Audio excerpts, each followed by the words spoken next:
I, Abraham Lincoln, would like to lead this nation through tough times, and I'll be show some integrity. So please vote for me. No!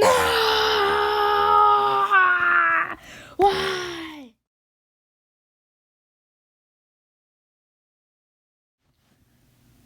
Right this way, Mr. President. Wow. I'm finally about to become president. Wow. It's time to help the nation through tough times. Hurry up, man. The train's about to leave. Okay. As I'm gonna go over there to the White House, it's time to read these stacks of letters. Let's go with the first one. Says, we don't like you, Abraham Lincoln. And what else it says? We hope you're dead. Hope you don't survive. Hope this plane crashes and you all die. What in the world is going on? After the train stopped and he went to Washington, D.C., he did make a speech. No, I do not want to take away anyone's slave. But for Lincoln, he did want to preserve the Union. He declared secession to be nothing but an illegitimate in your hands and not in mine. It is this momentous issue of the Civil War. You can have no conflict, being yourselves aggressors. We are not enemies, but friends. As the Confederates succeeded from the Union, they decided, basically, to take anything that was U.S. property. And one of the U.S. properties in the Confederate States of America was Fort Sumter, which started the American Civil War. The Confederates asked them, "May you please surrender?" And they replied, "No!"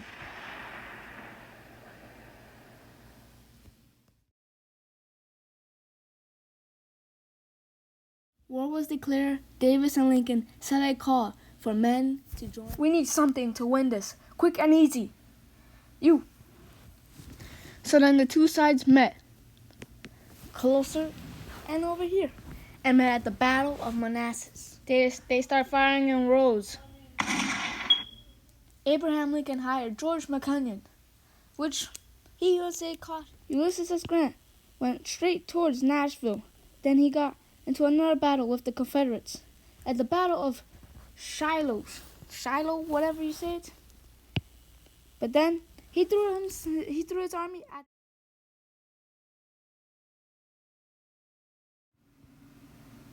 You know what, McClellan? I need you to attack Richmond. How about we just attack by the east, from the Virginia Peninsula?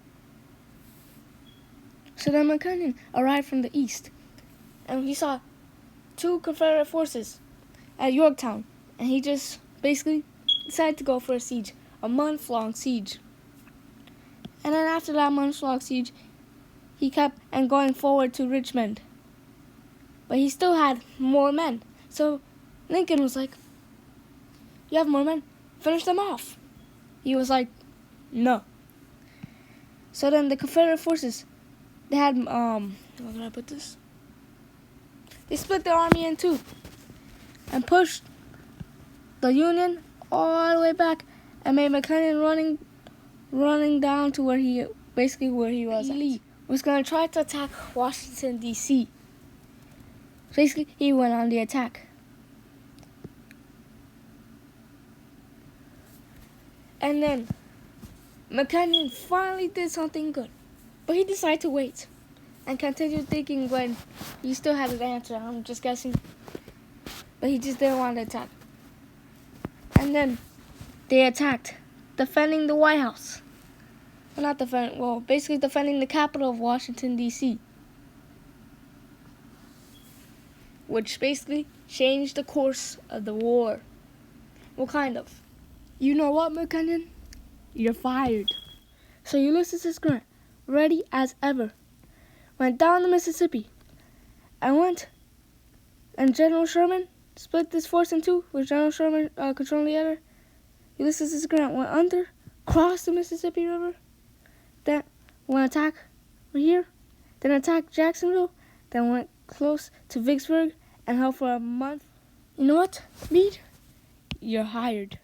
Robert E. Lee went on the attack again and was one of the most deadliest battle in U.S. history is Gettysburg. And General Meade met up, which was so deadly, and well, it was very deadly. And Robert E. Lee he thought they have basically switched up their plans and stuff, and tried to push through, and failed. And as they lost, Robert E. Lee said it was his fault.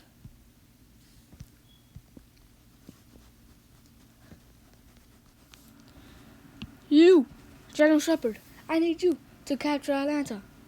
And you, Ulysses S. Grant, I need you to capture Richmond. Okay. So then General Sherman started moving forward to Atlanta, and he encountered a Confederate force ready to stop him in his tracks. And then they went for another month-long siege. And then Ulysses S. Grant started moving forward towards Richmond, and then was held in a month-long siege, just like Sherman.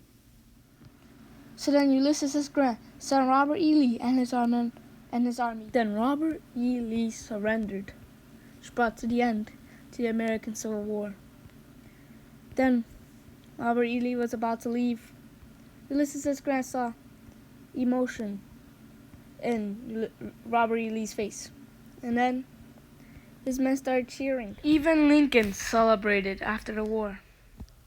Then Lincoln gave a speech about how he expressed about black voting.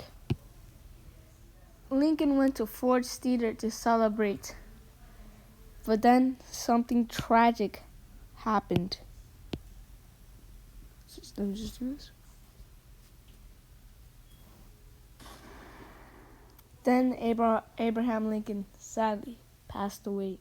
Then a 12-day funeral carried Lincoln back to his home in Springfield, Illinois. Not long after, Jefferson Davis was tracked down and then imprisoned for 2 years.